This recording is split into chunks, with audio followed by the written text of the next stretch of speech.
is on.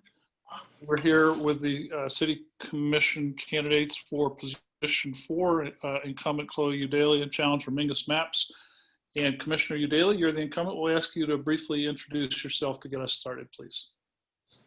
Well, sure. First of all, thank you so much for having us today, and thank you for continuing to do your important work through these extraordinary times.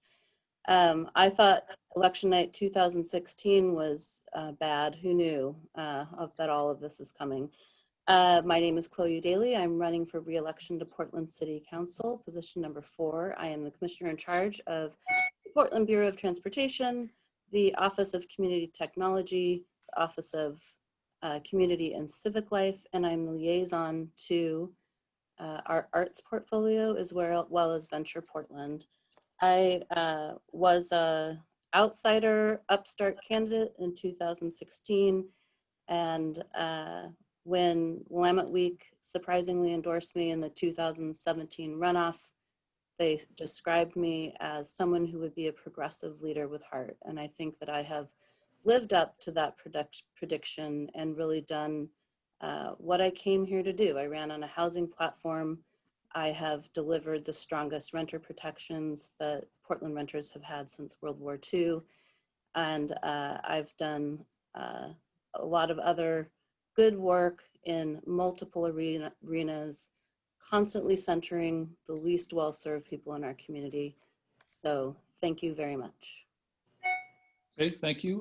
Mingus, would you like to go, please? Sure. Hi, folks. My name is Mingus Maps. I'm a candidate for Portland City Council.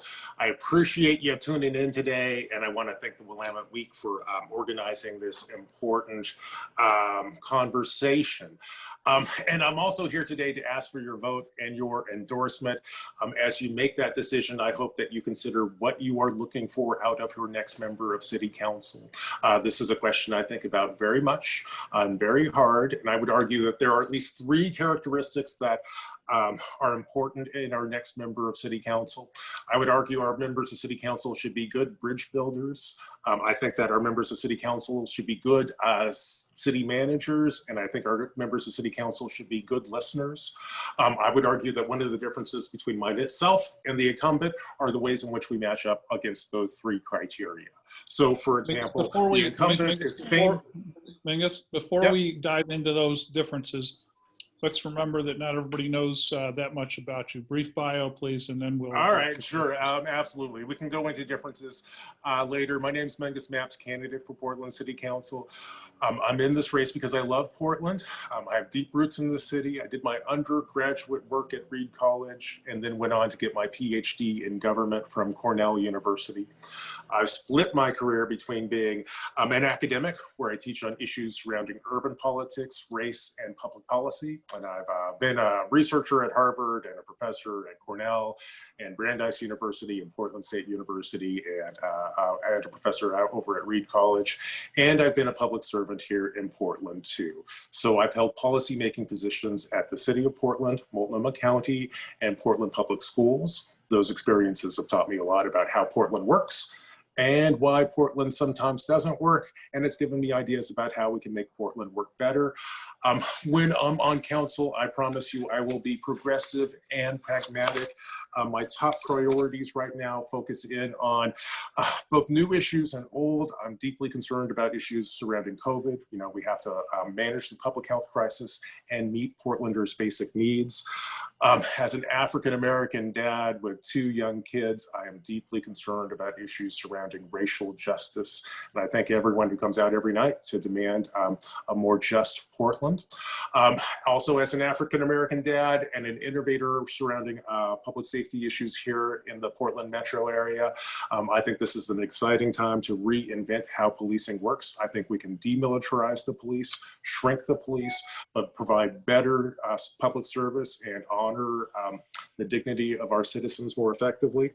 And I also have an agenda around houselessness. I want to challenge the city to end chronic houselessness here in Portland.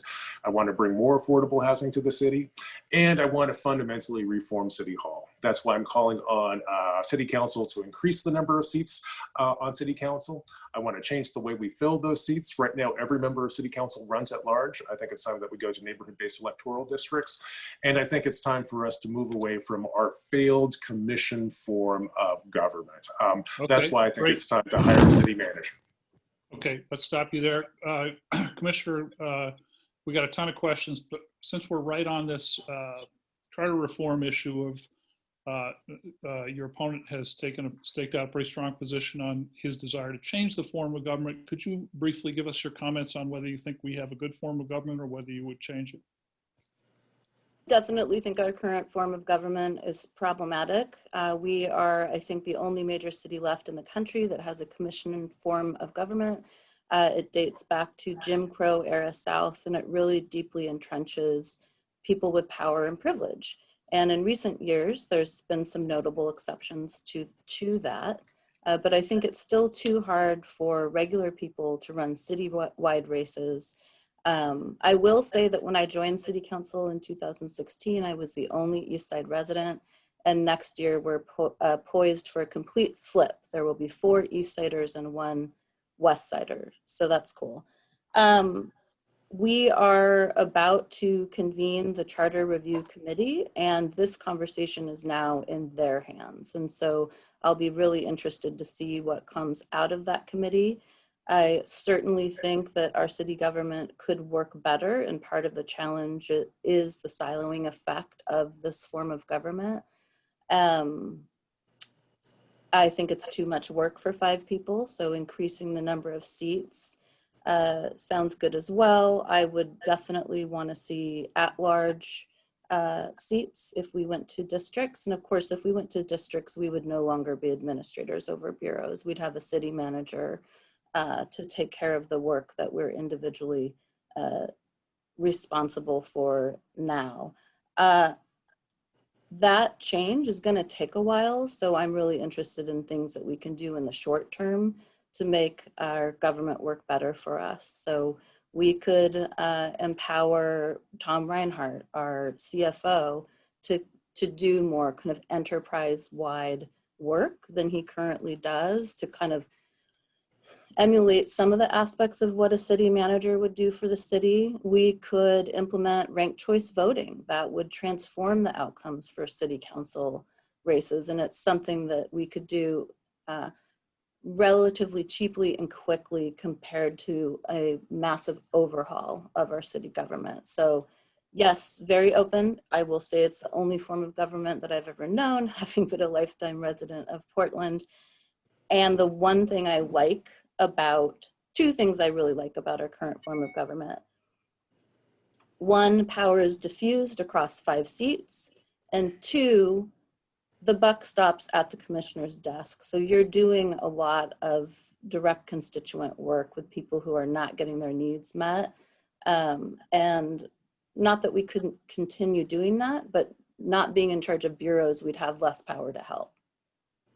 So I want to ask you about a recent statement from the Ombudsman, Margie Solinger. She looked at the number of complaints levied by current and former employees of the Office of Civic and Community Life, or Community and Civic Life, I always get it backwards, and raised serious concerns about both the number of complaints she had received, her inability to deal with them, but also the review that the Bureau has suggested.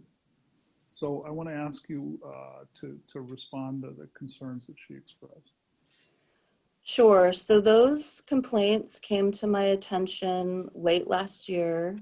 It was a mixture of former and current employees. And of course, I was very concerned to hear some of those complaints, and really saddened to hear how much some of our staff are struggling.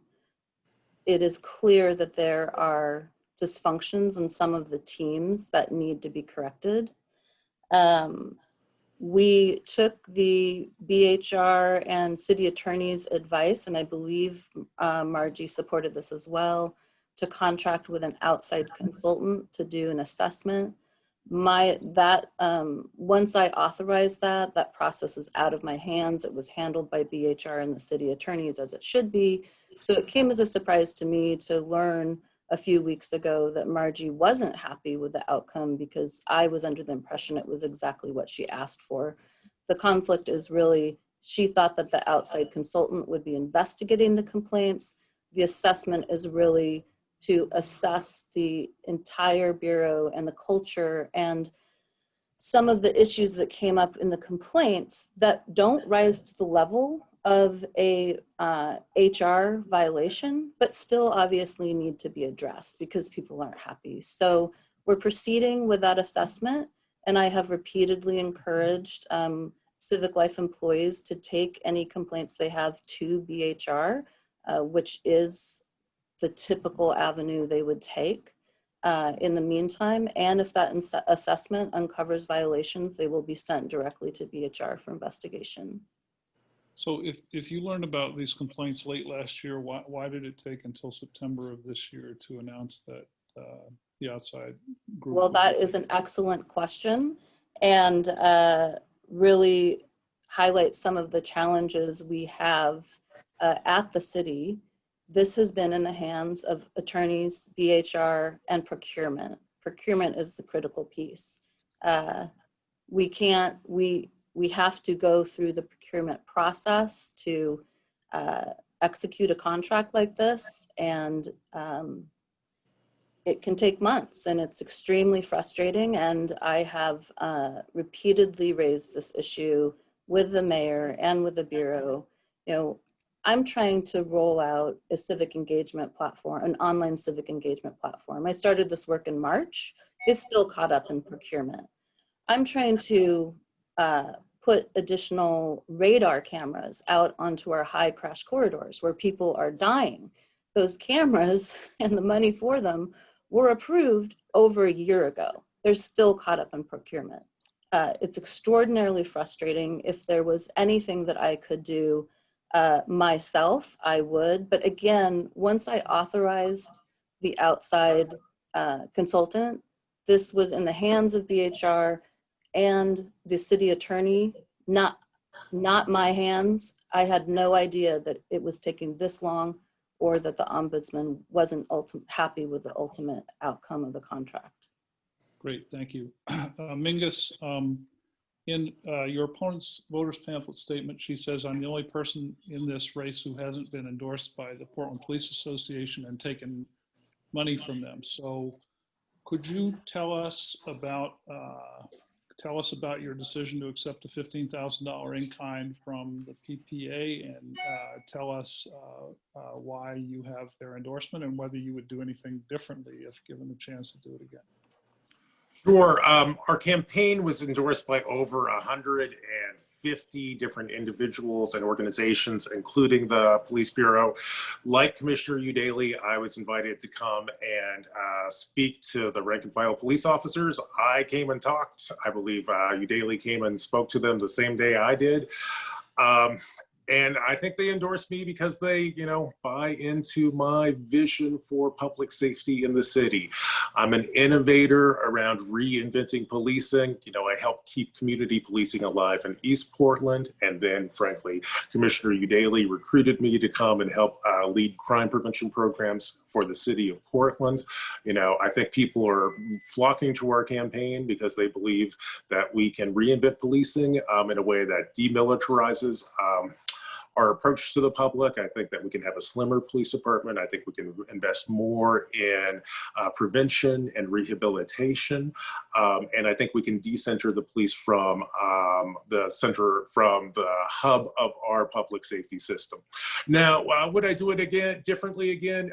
Yeah, this has been an enormous distraction. The reality is I did public financing for this race, which means that, I think we took one $500 donation, and the other nearly 2,000 donations that we've received over the course of the campaign have been all from individuals and all for less than $250. We've run the cleanest campaign possible. That was one of the things I wanted to prove with my run for office, is that it's possible to run for public office and frankly unseat an incumbent without relying on big donations. And we've proven that. I do think that the in-kind donation muddies that message, and that's one of the reasons why I regret it. And also I would say that obviously the police department endorsed me, but I didn't endorse them. I want to honor the important work that they do. At the same time, not a day doesn't go by when I don't encounter something that the police union endorses or practices that I disagree with. I think that the toxic politics and rhetoric that often surrounds discussions around the police contract is part of the problem. We started this conversation today about being a bridge builder and how important that is to the city. And that's one of the things I will do with public safety too. And let me tell you, it just really matters a lot to me. I'm the only Black guy in this race. I'm the only one guy in this race who's raising Black children. When our public safety system fails, it fails people who look like my family first, and it fails us worst. We have to get this right, both for my sake and the sake of my kids, and frankly, for the sake of our city, because when Portland figures out how to deliver basic social services and basic public safety services to families that look like mine, we will all be freer. And then when we can't do that, it also means that, our democracy is incomplete. So, the endorsement is about bringing people together, and I appreciate that. Certainly, there's no amount of money in the world that can negate my experience as a Black man. And it does kind of hurt my feelings and frankly insults me a little bit by the implications that I would somehow could be bought off by a donation. That's just not true. So Mingus, we've had 120 days or thereabouts of protests in this city. As far as I can tell, you've been largely invisible at those protests. And I looked at your website, and most of your policy platforms say more coming soon. So what the hell have you been doing all summer? Oh my gosh. We worked 12 hours a day, 7 days a week. So part of it, but we're not real active. The website is still under construction despite all that I will work. take responsibility for that. Yep, I hear you. There are many different aspects to building a campaign. A website's part of it, and it's an important part, and it's a part that we've actually been slow on. I'll take accountability for that. It's something I work on, and I will continue to work on. In terms of me being absent of protests, I really push back on that. That's actually absolutely untrue. My kids and I have been out to a number of protests. I tried to count them up recently. We've probably been out to 6 or so over the last several months. I'm a single dad. I got a 10-year-old and an 11-year-old. So we do try to be home at night, especially when the outcome of protests are uncertain. But, family-friendly protests, we go to as whenever we can. And, I go and I speak, I go and sometimes I just listen. We haven't been down to the nighttime protests, partly because there's a lot of, it's not a place for kids, frankly.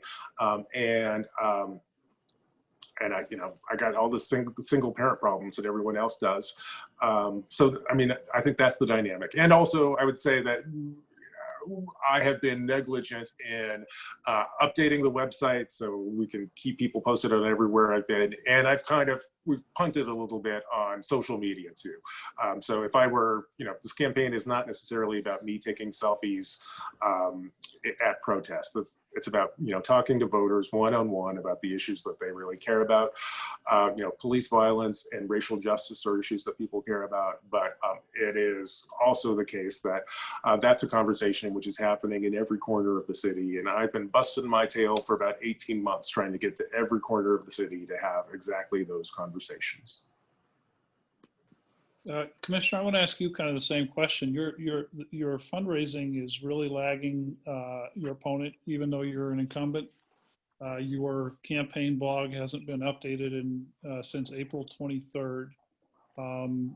I know you've got a job and it keeps you very busy, but you've also got a campaign to run, and it looks like you haven't been campaigning particularly hard. Is that because you don't want the job? You know you're going to win? How would you explain it? Well, I have 2 jobs. I have the more than full-time job of helping govern this city and steward us through multiple crises. And I'm also a care provider for my adult son who has a disability, is high risk for COVID, needs 24/7 care.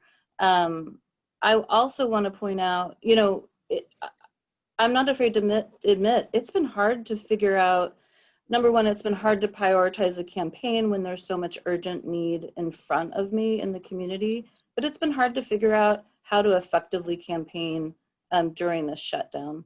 I will also point out, I mean, I've had 50 donations come out in the last 24 hours. I'm feeling really good about where we will be at by October 13th. My demographic, my supporters tend to be younger. They tend to be more likely to be renters. They tend to be less financially secure. And they're many of the people who have been hardest hit during the shutdown. So there's multiple reasons, but as far as the campaign blog, I will admit I put a lot of time into writing, and I don't have the time to write blog posts right now, but we have been constantly updating the endorsement page, the platform page, and social media. So please don't take the blog, the neglected blog as a sign that I'm not campaigning. Okay. A couple weeks ago, I wrote a small story about PBOT on your orders not allowing Brendan Finn, an ODOT official, to update the Freight Advisory Committee on the status of the Rose Quarter project. I know that the city does not currently support that project, but that had the appearance of your agency, your bureau, I should say, basically gagging a senior official of a project that is funded, whether the city likes it or not. I'd like you to walk us through your thinking on that, please. Sure. I mean, that's not how I would characterize it. We have withdrawn our support for the project as a city. That freight committee is supported by staff, who are paid with public dollars. We have said that we are not going to put any more time or resources into it. So that was the basis of that judgment call. Brendan is free to connect with the freight lobby and connect with individuals who are on that committee. There's nothing stopping him from doing that. But if we're serious about not supporting this project and giving them city resources, there wasn't a way to facilitate that meeting and keep that promise. How does allowing him to make a presentation on a project that the legislature funded in 2017 require any city resources? It's staff time. Listening? The committee is staffed by a city employee. It's city resources go to support that entity. The meeting was going to happen whether he talked about the Rose Quarter or not. In fact, it did take place. I guess I'm right. wondering. And they talked about other things that the city has not decided to withdraw their resources from. I mean, we can agree to disagree, Nigel, but I don't have much more to say about it. I really like Brendan Finn. He worked in Commissioner Saltzman's office. I was excited when he was hired by ODOT. I was hopeful that he could help advance these conversations, which really, when it felt like we were at a stalemate with ODOT, that didn't happen. And I want to also point out that the county and Metro also withdrew their support. So there's some big conversations we need to have with ODOT and with the state about this incredibly expensive and deeply unpopular project that they seem intent on proceeding with, despite notable public opposition and no support from the local jurisdictions involved. In the course of reporting on that issue, I heard from people that said that it's very difficult for people in the freight community who don't necessarily agree with you to get a meeting with you. And I've heard that from other people in other arenas, that it's hard to get on your calendar and to meet with people that you don't have an existing relationship with or see completely eye to eye with. Could you respond to that criticism, please? Sure. Well, I've had PBOT for a couple of years. I certainly have met and talked to people on the freight committee.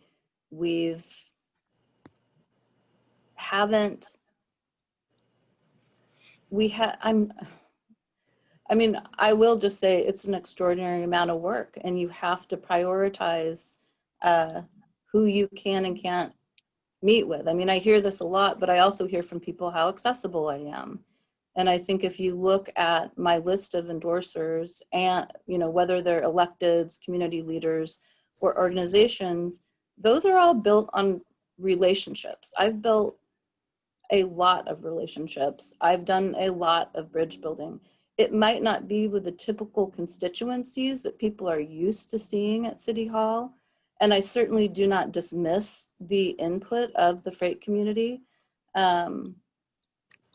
I am there to do the best I can for the most people. And as we know, their interests are often at odds with the public's interests when it comes to carbon emissions, when it comes to safety, when it comes to bikes and pedestrians. And they have a real impact on our city. So when I hear that, I just think, well, what have I been doing the last 4 years? It's constant meetings. It's head turning, you know, volume and breadth of subjects and interests and communities that we're dealing with. So I respectfully disagree with that characterization of me. Great. Okay. Thank you. Sorry, my screen is frozen for a second here. Yeah, you were cutting out a little bit a minute ago, but you sound okay now. Okay. So staying with you just for a second, Commissioner, one of the, you and your opponent both have a lot of endorsements. One of the endorsements that I want to ask you about that's a little surprising to me, because as you pointed out in your opening remarks, you've done a lot for tenants' rights in a variety of ways, and you've done a lot for people who earn a low income. And yet SEIU, which endorsed, I believe, Adams in the primary, is now with MAPS, and SEIU 49, the active group in the city, primarily represents custodians, security guards, and other low-income workers who would seem to be the people who are right in your wheelhouse. So why did you not get the SEIU endorsement in this race? Well, that's not something that I've talked about publicly. It certainly is a disappointment. I will say that there is a long-standing historic relationship between leadership at SEIU and Sam Adams. And I think it's likely that Sam delivered that endorsement to Mingus because he doesn't, as far as I know, have a meaningful past relationship with them. I do want to share that there was absolutely no process for that endorsement. There wasn't an interview in the runoff. And what I learned in the primary was that SEIU really took offense to me voting no on the GS4 contract. Do you guys remember that? Or That's the City Hall security guard contract? Yeah. So we currently contract with GS4. They're an international security company. They have been accused of human rights violations around the world. And my office was lobbied hard by advocates to find an alternative. For a couple years, I'd been asking for some kind of analysis of what it would take to bring our security and janitorial staff in-house.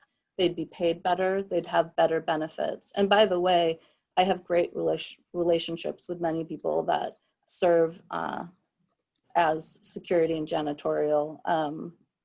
I bring back souvenirs from trips for Adrian, who's on the second floor. We do holiday treats. I mean, this is nothing to do with them. And so in that moment, I took what I think you would call a principled stand. I knew the item was passing with or without me. In fact, I think there had already been 3 ayes by the time it came to me. I could be mistaken, but I'm fairly certain there were. Wasn't satisfied with the analysis that the city had done. What I wasn't, and the second contractor, you know, the number 2 contractor was a non-union shop. It was never about wanting us to go with a non-union shop. What it was about is not wanting to do business with a company with such gravely concerning complaints against them. I made that very clear in my closing remarks. I said that I valued our staff. I didn't want the personnel to change. I wanted to bring them in-house. But unfortunately, the context of my vote, I think, was lost on SEIU. And when they asked me about it, I was honestly surprised. And I mean, that might speak to the fact that I, being self-employed for 24 years, I've never been in a union. City Hall was my first experience of, bargaining contracts and working with unions. I really didn't understand how deep an offense they would take, considering it did not imperil the item, and I made it so clear that I value staff. And I was surprised, and I think that came across the wrong way to them. So if you look at SEIU's Union for All platform, you could plop it down on my platform and hardly change anything. I am doing all of the work that they support, and I know I have the support of a lot of their members. Great. So Mingus, about a week ago at the Democratic Party of Oregon's Black Caucus debate, you said you would be open, and I'm paraphrasing, please correct me if I get it wrong, you would be open to considering bringing back the gun violence reduction team, which council, of course, ended at the beginning of this fiscal year, July 1st. Shortly thereafter, Commissioner Hardesty, who had openly been dismissive of Commissioner Udaley, endorsed Commissioner Udaley. So it could look like your answer on GVRT at the DPO played at least a part in disappointing Hardesty. And beyond Hardesty's concerns, I think it disappointed a lot of people who are criminal justice reformers. So could you explain your thinking on the GVRT, please? Sure, and I actually think that my comments are being misremembered. But so the question of the Gun Violence Reduction Task Force came up. City Hall just eliminated funding for that, which is our kind of special teams that works on gun violence. And we have to, I think, be reality-based and acknowledge that something remarkable has happened in the last several months. Gun violence in Portland has increased exponentially in the last 90 days. I used to work at 111th and Sandy in the little police outreach station out there, which we shared with, which we shared with the whole community. And literally this weekend, there were 2 separate shootings outside of my old office. And I'm not saying 2 people were shot. I'm saying someone was shot outside my old office at 5 a.m. And then at 7 p.m., another person was shot. This is happening throughout the city. People don't realize that over the last generation, the number of shootings in Portland has decreased sharply. We have been living in one of the safest moments in Portland's history ever.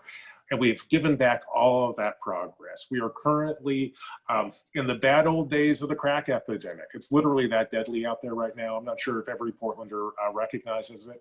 So if you care about Black lives, and most of the people who are being shot here are frankly African Americans.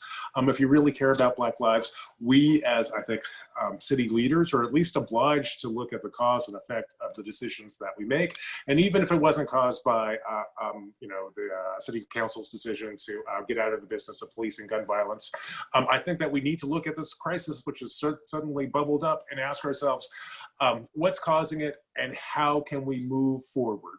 And, it may be the case that the best way to reduce gun violence in Portland is not to focus on the guns themselves. Maybe a better way is to focus on the kids, and I'm very much excited about looking at growing our youth violence prevention task force. I think that's definitely part of the solution.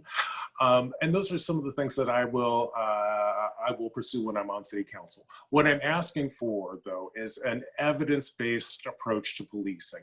We can't have sacred cows that we're afraid to probe just because we endorse them or they were adopted by a previous council. We have to question everything, especially when lives are at stake. And at a moment when Portland is coming together to say Black Lives Matter, we gotta care, we gotta do something when we just see Black lives being slaughtered out there on the street every day. Can we go back to, Can we I go was back? gonna say, if, Commissioner, you want to respond to that? Okay. Is that Rachel or you, Daly? You did. Sure.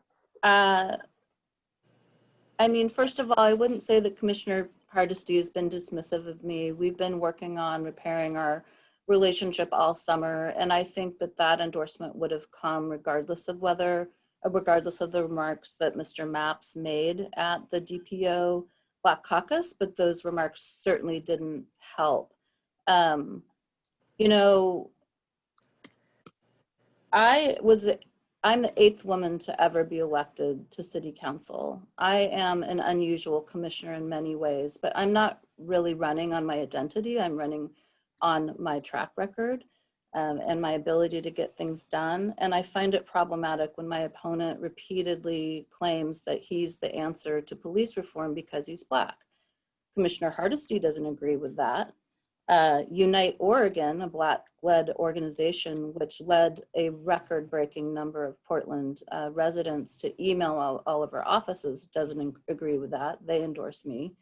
And our newly elected Multnomah County DA, Mike Schmidt, also doesn't agree, along with a host of other civil rights leaders, community leaders, and advocates. So I can never claim to know the Black experience, but I can demonstrate that I have centered racial equity and justice in all of my work, and that I take this work very seriously, and that I've been identified by my colleagues as well as community as the person who they think is going to best advance transformation to public safety and policing. I also want to add that Daryl Turner, the president of PPA, is an African-American man.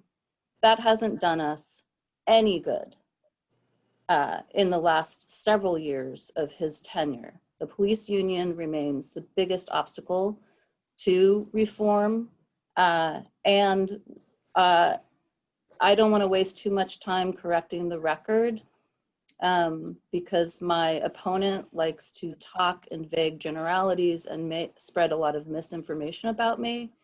I talked to the police union endorsement panel as a courtesy. It's rude not to do those interviews.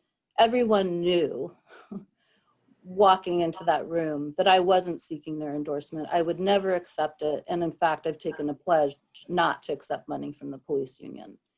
And Daryl spent that interview being extremely combative with me and taking me to task for my renter protection work. So it was a bizarre experience. I was glad to get to connect with some of the rank and file and have brief, but I think productive conversations with them. But we don't need a voice for the police union on city council. May I jump? Can I let me jump in here. I think this is something important. Mingus, hold on just one second. Hold on a sec, Mingus, hold on. Commissioner, before we move to Mingus, I would like to ask you, so he has said, look, a lot of Black people are getting shot. A lot of people of all colors are getting shot. Maybe we should look at the data on GVRT. Is he wrong about that, Commissioner, or is he right? He's absolutely wrong. And I think he's really trying to exploit a moment for his own gain. And it's disappointing coming from someone who likes to tout his academic credentials and how pragmatic and fact-based he is. All of the things he says he is and is implying that I'm not are just not really bearing out in reality. Trends that we're seeing, which are national, the rise in gun violence, do not happen 2 weeks after we cut the budget for GVRT. That trend was already on the upswing. When I asked the GVRT in a work session earlier this year, time has become a little bit relative to me in this shutdown. Can you quantify how many shootings you've prevented? They said no. They couldn't claim that they prevented a single shooting. So for the police bureau and Mr. Maps to turn around and say, all of these shootings are happening because we eliminated the GVRT is a massive leap of logic and just a spurious claim. I am just as concerned as anyone else about what we're seeing out there. People are desperate. 1 in 10 Portlanders are unemployed. This shutdown is exhausting people on a mental and emotional level that we're really, we've never seen before, and we can't adequately address. Yes, we absolutely need to do something. Bringing back the GVRT is not what we need to do. Again, I'll point out that what I said, both at the DPO and at this event, which is also on tape, is that elected leaders should investigate what's going on. I'm deeply disappointed and kind of freaked out that a sitting member of City Council would dismiss even the need to look at what's going on. It's almost like you need to do the study and you need to ask yourself, why did this increase? I've talked to as many people who actually do public safety work as the commissioner. I think the evidence is a little bit more complicated than Commissioner Udaly would suggest to you. So the advice that we're getting there, I think, is bad. Another piece of advice that we just got from Commissioner Udaly, which I think is also bad, is her suggestion that when we are making police policy about how you police Black men, somehow we don't need to have Black men at the table. Here's the thing I want to say to all Portlanders and the incumbent. Portland is 97.5% of Portlanders are not Black men. The conversation we're having right now is about how Portland goes about policing Black men. That's a fair conversation to have, and it's important. At the same time, if you want to have this discussion work out right, it's important to have Black men at the table. Because I'll tell you, as much as I respect Commissioner Udaly, and indeed I do respect Commissioner Udaly, I don't think that she is the voice. I don't think she has a lot of insight into what it's actually like to be an African-American in the city of Portland at this moment in history. I don't think that she runs the same risk that I do, or that my children do, or that my neighbors of color do either. And if we want to have a city that is truly inclusive, and I know the commissioner does want that, one of the things we actually have to do is to create room to have Black voices at the table. That's partly of what this campaign is about. Great, thank you. Mark Sussman, you had a question, I believe. You're muted currently. Mark, you're muted. Commissioner, a couple of questions. You, I'm sure, have seen a couple of the polls that show you behind in this race. Why do you think that is? Well, there was a poll in my first campaign that showed me coming in 8th place. So number one, I don't put a lot of stock in polls at this moment in time. I would have to know how many people they polled, who they polled, who answers their phone when it's a strange phone number. I don't. And are you referring to, which poll are you referring to? I frankly would prefer not to name them, but I have been. Oh, okay. I've been apprised of a couple of polls that show that. I can put this in. We just published the polling for PBA, and we've held back the numbers in your race because Nigel is doing a story, but it's a 16-point lead for Mr. Maps. And that's a DHM poll, not conducted by any campaign.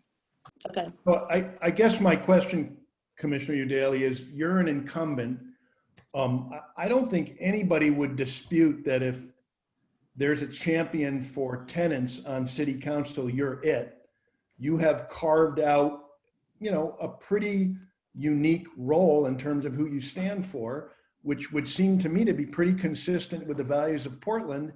And yet here you are down to a relative unknown by more than 10 points. I mean, again, I don't have the benefit of seeing the polls you're referring to, knowing what the methodology is, how many people they talk to, et cetera. And, Mingus has done a great job cornering the market on the anti-Chloe vote. He's endorsed by the landlord lobby, who has fought my tenant protections tooth and nail, and is Multifamily Northwest is currently a party to a lawsuit against the CDC for the eviction moratorium. He's endorsed by the Portland Business Alliance, one of the biggest opponents to the Portland Clean Energy Fund, as well as my tenant protections. And he's endorsed by the police union. I think in this moment, it's easy to rile up a base that is angry, and that there is a lot of dissatisfaction with government in this moment. I have a very solid track record, not just on tenant protections, but in transportation, in environmental and climate issues. And Commissioner, I guess, I'm sorry for interrupting you. I'm hoping to get a little bit of self-reflection from you. I do think you're right that, 2020 is probably not a good time to be an incumbent. And I certainly think that is working against you. On the other hand, your poll numbers are worse than the mayor's. That I would find is a little bit hard to explain, given that I can't think of anybody who's had, worse publicity in the last 2 months than Ted Wheeler. And I guess what I'm wondering is, there are those who say that substantively they love Chloe Daly and stylistically they just can't tolerate it. And I'm just wondering, do you think there's any truth there that insofar as you're behind, part of this has less to do with your issues than it has to do with your style? I mean, it could be, and this topic came up at my talk with you all, I don't know, a year ago with the editorial board. I think it's also because I'm a woman. I'm a woman with strong opinions and who gets stuff done, and an attitude or behavior that people wouldn't bat an eye at in men, they have a hard time with as a woman. But I will say, because you want some personal reflection from me, is that I'm a fighter.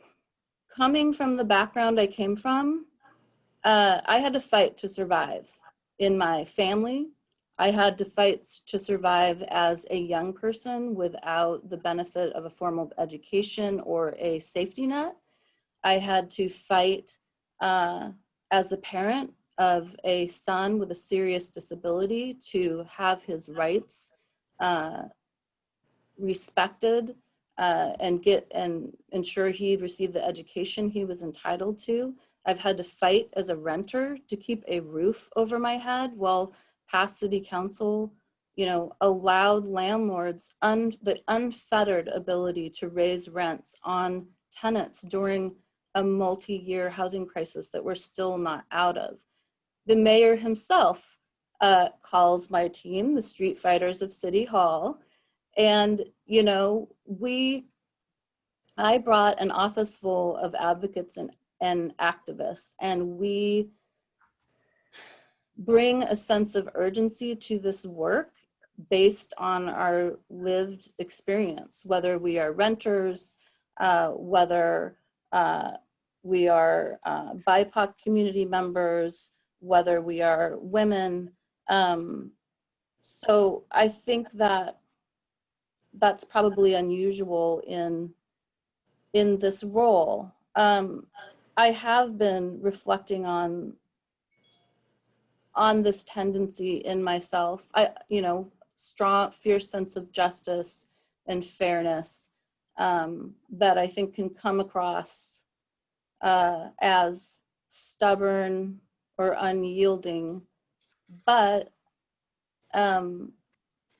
my work shows and my endorsements show that I actually have collaborated with numerous people and organizations and entities, including landlords, to craft these policies, and that I have the support of so many current elected officials.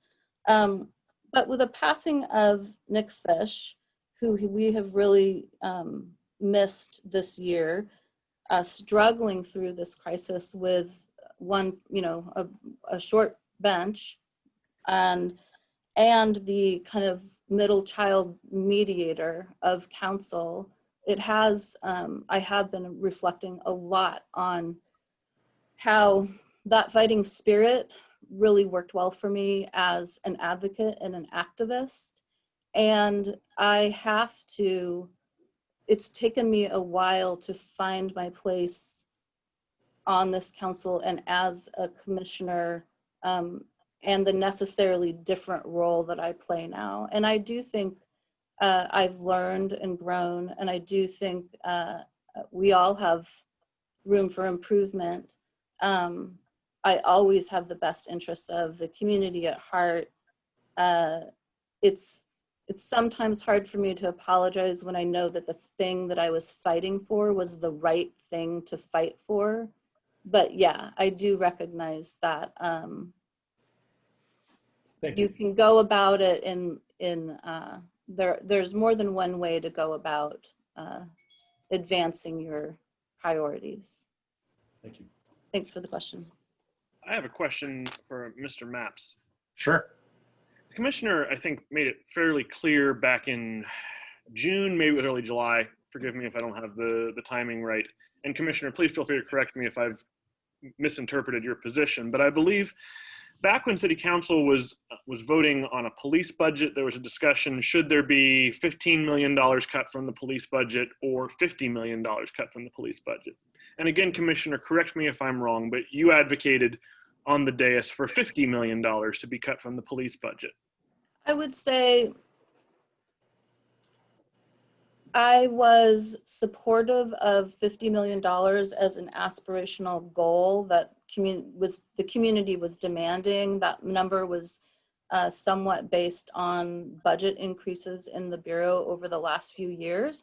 But even my amendments that weren't passed wouldn't have gotten us to 50 million. I think they would have gotten us, if memory serves, another 5 million toward that goal.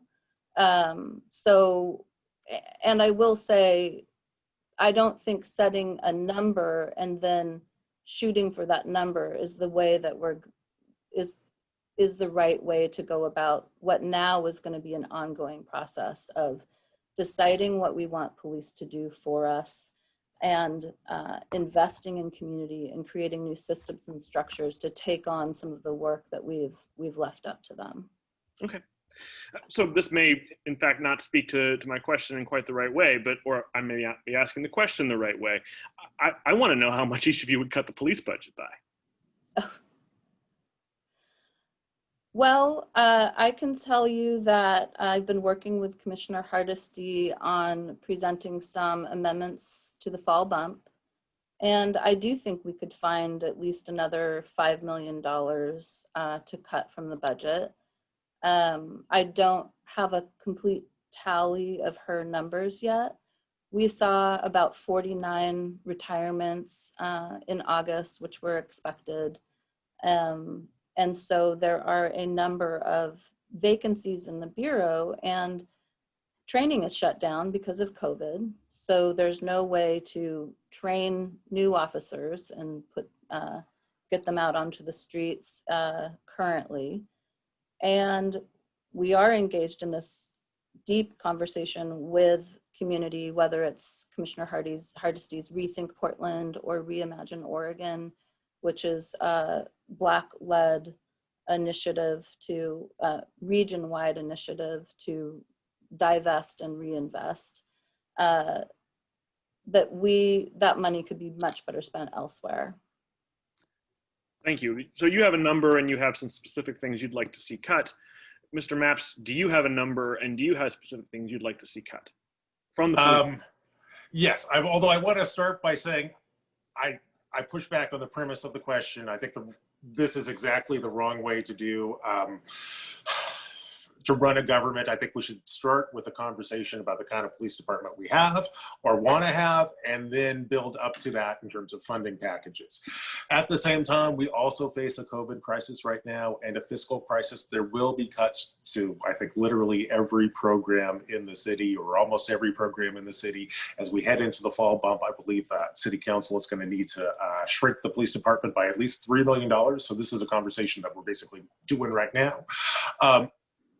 And I think we need to, so if to specifically answer your question, I think we need to cut at least $3 million basically today. I think one of the ways we can get there is to divert some of the cannabis dollars that we currently send over to the police department and stop doing that.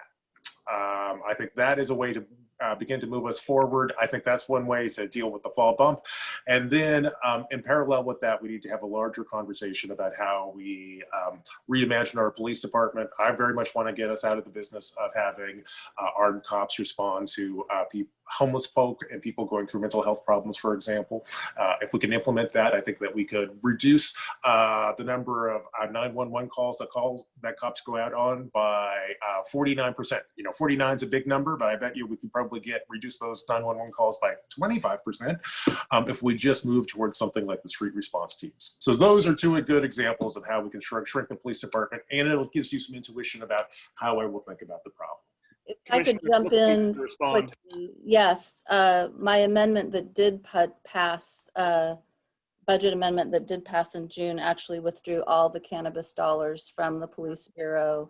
I secured $1 million in ongoing funding for restorative justice grants, and a couple more million of the dollars of those funds will be used in a couple different participatory budgeting processes. So there are no cannabis dollars to cut, and this is one of the challenges I have with my opponent is that many of his policy suggestions are things that we already have done, or we are doing, or we've stated that we want to do. So I have yet to see any real, substantive, progressive policy solutions on any issue, not just policing.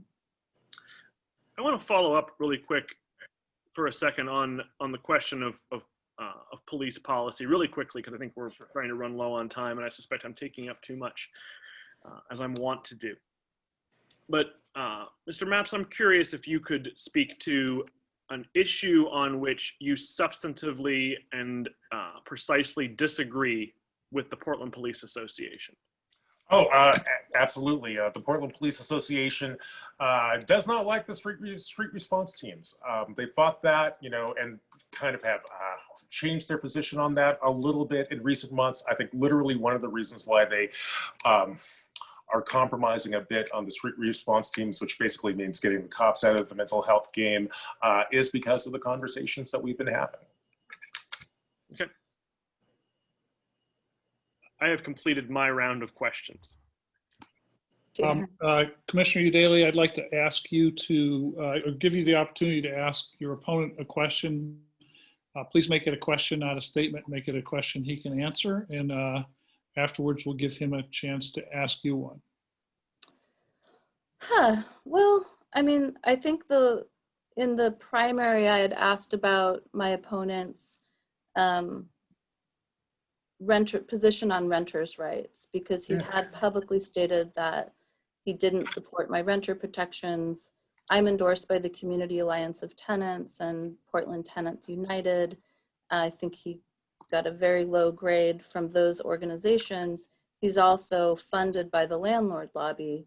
So my question is, why should renters believe that you're going to be an advocate for them when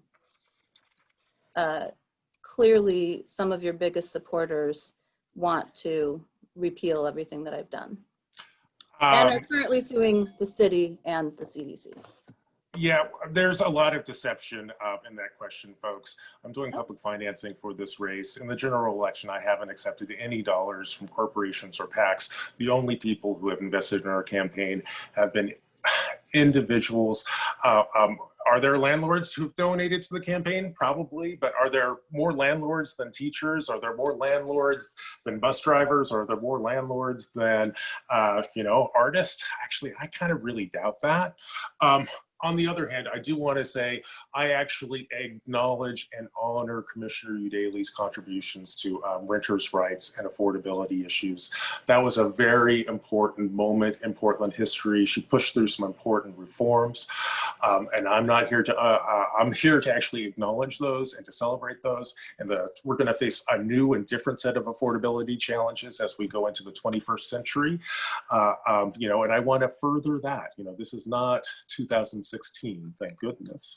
So we face a new set of challenges. You know, I am deeply concerned about protecting Udaley's renter protections rights. I hope 4 years from now we can kind of come together and talk about the next chapter of reforms that we've implemented to make Portland a more affordable place.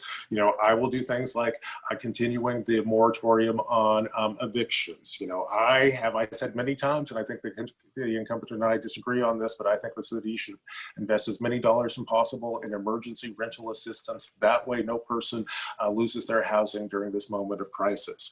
I think it's time to develop meaningful displacement policies because, you know, the city and our elected leaders, including Commissioner Udaley, has promised us displacement policies for years and years and years, but we've passed new plans like RIP that we know will displace people, but we never actually do the hard work of actually implementing the plan that will actually help stabilize folks. And also, I think it's really important that we have a zero tolerance policy for racial discrimination in our housing market. So those are some of the things that I think are important. I also think it's really important that we build more affordable housing and we preserve the stock of affordable housing that we do have, because one of the things I've learned over and over again is that, you know, in Portland, it's awfully hard to build new affordable housing by the time you buy the land and the labor and you pay the fees that the city charges you downtown. So I want to see that change. So those are some of the things I will do I will do for renters. And I think it's really important that people and voters hear this.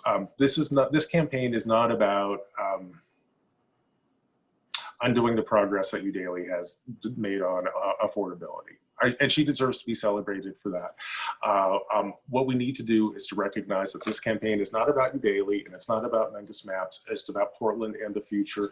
And I look forward to bringing us together to talk about what the future of our city looks like and to make the city work better for all of us. So that's that's my answer. Okay, would you like to ask Commissioner Udaley a question? Sure. You know, I think this is, as long as we're kind of sticking with classic issues, I'd love to give Commissioner Udaley an opportunity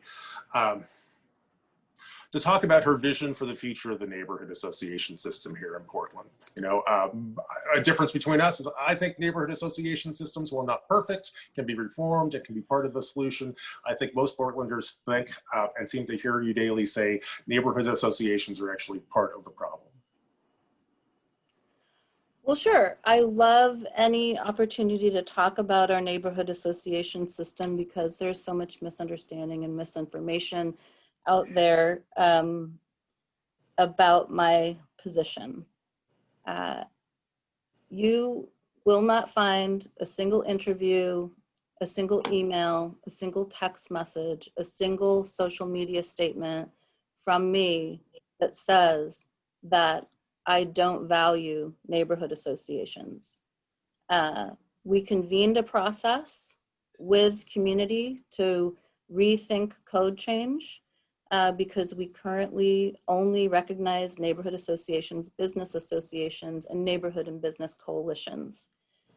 As we know, and we've been talking about for 30 years, speaking of things that the city has made very little progress on, but I will say that RELO was an extraordinarily strong anti-displacement measure, and I continue to work on that issue. Neighborhood association involvement has dropped dramatically over the years, and neighborhood association members do not reflect the diversity of our community. I think that although neighborhood associations are independent nonprofits, they have their own bylaws, their own articles of incorporation, they elect their boards. The city has no control, they're not even quasi-governmental. The city simply funds them through the coalitions. We have no control over them other than to say, if you do not comply with the standards, we will de-recognize you, I'd say half of the associations currently are out of compliance with one or more standards. I have never de-recognized an association because I don't want to tear the system down. I want to make it bigger and better. So a couple of the ways that the city has, I think, not adequately supported our neighborhood associations are just giving them a free or super cheap way to reach everyone in their community. Outreach is really tough. I've heard of neighborhood associations sending out flyers in the recycling circulars. Well, renters don't get those.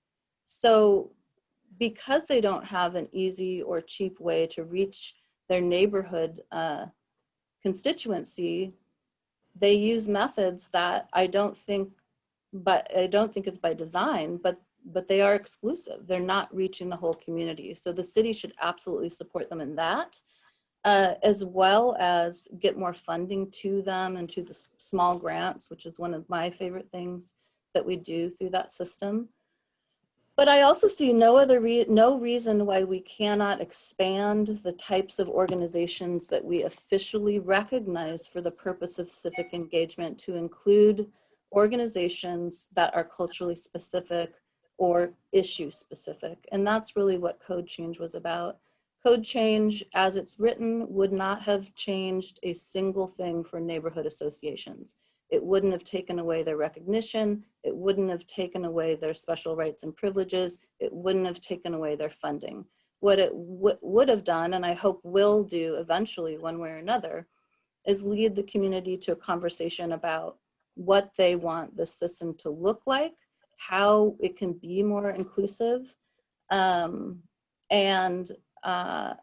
what what functions the coalition should serve. It's an incredibly inefficient, under-resourced system, and it could be incredible.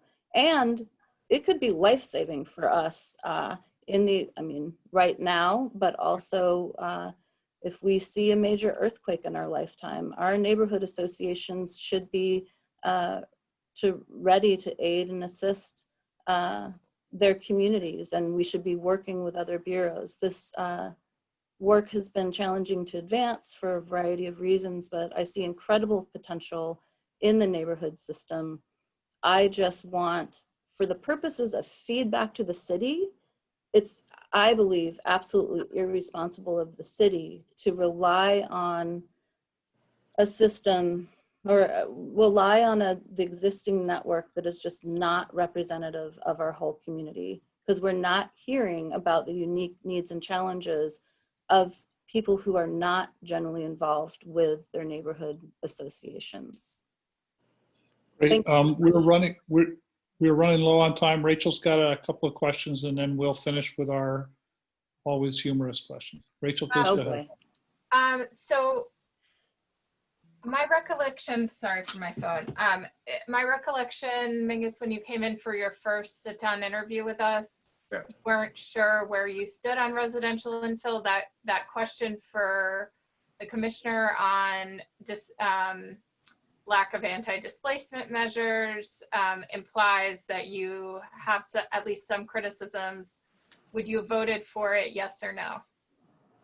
I would have voted against it until the piece that's missing there, and I'm deeply disappointed at, and it's classic Portland politics, is we adopted RIP, which even our own analyses show that will cause some displacement. The city council promised us a displacement plan, but they did not deliver a displacement plan before taking the vote. So, you know, Lord help all of our friends east of 82nd, because that's where we expect the displacement to go. The city and the commissioner has promised you a solution. I express my skepticism. You know, I think that's an example of bad government. If we know our policy is going to have a bad consequence, we should adjust the policy before we implement it. Rachel, So I would have voted no, and I would have voted no because of the lack of a displacement plan. I hear you want to respond, Commissioner, is that correct? yeah, that'd be great. So from the get-go, I made it really clear to my colleagues and to the community that I wouldn't support RIP unless we had meaningful anti-displacement measures in place. The original version of RIP entirely left out East Portland because of concerns about potential displacement in 4 or 5 neighborhoods. Community advocates for affordable housing and economic development lobbied us hard not to exclude East Portland. Then as the vote got closer and it became clear that the mayor and the Housing Bureau and BPS, who are really the 2 bureaus that need to undertake the anti-displacement work, were not going to be able to get that work done to coincide with RIP. And I was prepared to vote no. And again, community advocates lobbied hard for me to vote yes and not hold up RIP and get the mayor's commitment to furthering anti-displacement work. So it was my directive that led to, that is leading to the establishment of an anti-displacement task force. I share my opponent's frustration with how slow the city has been to act on this. I do have to push back on, the complaint against me. Relo is an anti-displacement measure. Okay, I think we have the arguments on both sides laid out there. Okay, so let's stay on development for a minute. Mingus, again, this is for you. When you came in for that initial interview, you said something like, if I'm remembering correctly, that there are areas of the city that you think have faced too much development, too many apartment buildings going in. What's your view on that at this point? Has that changed? Has your analysis changed? Am I remembering that correctly? What would you say your position is now on whether parts of Portland have seen too much housing coming in? Oh, I'm very future focused. And so, one of the things I want to do now is to make the neighborhoods that we have in place work. I think we're about to have a community-wide discussion about design standards, and I'm excited about that. And density is part of the solution. One of the things that disappointed me about RIP is, I'm fundamentally sort of a smart growth kind of guy if you're trying to place me in the development world. So I believe in building densely, but especially along commercial corridors that have good access to public transportation. I still think that's an important design principle. It's not, frankly, apparently that's no longer the guiding sort of design principle for the city, but I think it's still a good practice. I will work with with the city that we have to make it a better city still. Density is going to be part of the solution. I think there are smarter ways and less smart ways to do density. And to the degree I can have some influence over that, great. What's an example of a place that you've seen not smart development in Portland, not smart density versus smart density? Well, I would phrase it a little bit different. And this is my real analysis of kind of what's happening in Portland, is that over the last decade or two, if not more, we have invested and built up downtown and inner Portland to a remarkable degree. Our downtown is like a beautiful little jewel box, but as we travel east, especially east of 82nd, we have a city that is truly neglected. No crosswalks, no sidewalks, very little, not enough parks. And what I want to do is bring some balance back to the city. I think that most Portlanders are sort of trained to think of the Willamette as being the middle of the city. But if you actually take a look at where people actually live, the real middle of the city is probably Gateway. And so but our infrastructure doesn't reflect that at all. And so one of the things I want to do is to actually, develop infrastructure that serves people where they live, and also, develop infrastructure that'll make it affordable for people to stay in the city. That's why I think it's so important that we have public transportation that actually works for East Portland. I used to work at 111th and Sandy, and I used to take the bus out there, and I could spend 3 hours a day on a bus coming to and for. Are you voting for the transportation measure, Mingus? I am. I have, there are some transportation projects in East Portland I like a lot. There are also some projects there and things about that make me uncomfortable, but I really got to represent for, our friends who live in Outer East. Okay, I have one more question for you. Yeah. Mingus, so I think that even the commissioner, in her remarks has admitted that maybe like, a different, like listening more is a good idea. But I like the flip side to that is coming in with a totally open mind and not having, a political perspective that directs you and being bandied about by the winds of pressure at City Hall. So I am curious, I don't feel like I know what your I think Commissioner Udaley's criticism that you're pointing to policies on policing that City Council has already moved on is legitimate. Can you, without a specific on something that City Council hasn't done, is there an example of something in the next contract that you want to see, or if it's not the contract, what is the next thing that moves the ball on policing? Sure. Well, I think we all know the next thing that's going to move the ball on policing is developing a system for independent review of police actions. And so one of the reasons why I want to be on City Council right now is because this is the moment where we come together as a city to figure out how we hold police accountable. Now, what that looks like, that's a complicated thing. There are a bunch of important questions there, ranging from, what kind of investigation powers should independent police review have? Should independent police review have the power to change policy? Is that not on the ballot in November? I mean, like.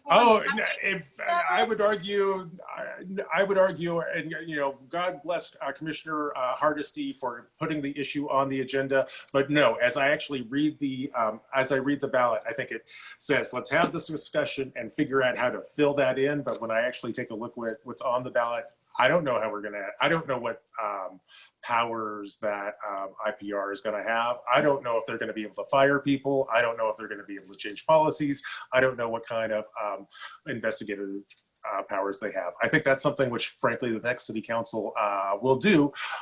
Frankly, if or with or without Commissioner Hardesty's ballot initiative, because that's frankly what I think the real debate here is.